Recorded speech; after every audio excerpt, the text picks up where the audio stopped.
Hörmətli izləyicilər, kanala abunə olub like etməyi unutmayın. Günün xəbərləri təqdim edir.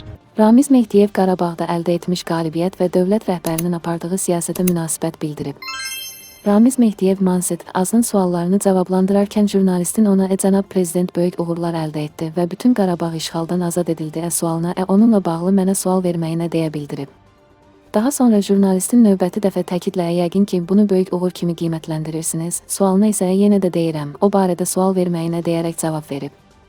İndiki vəziyyətdə Mehdiyevin bu cavabları onu göstərir ki, Azərbaycanın və dövlət rəhbərinin apardığı siyasətə qarşı olub, əldə edilmiş uğurlar, nailiyyətlər və bütün dünyanın qəbul etdiyi möhtəşəm Qarabağ zəfəri onu narahat edib. Qarabağ zəfəri ilə bağlı sualı cavablandırmayan Boz kardinal bu zəfər uğrunda şəhid olan 3000-dən çox igidin və qazilərin haqqı halal olmayacaq.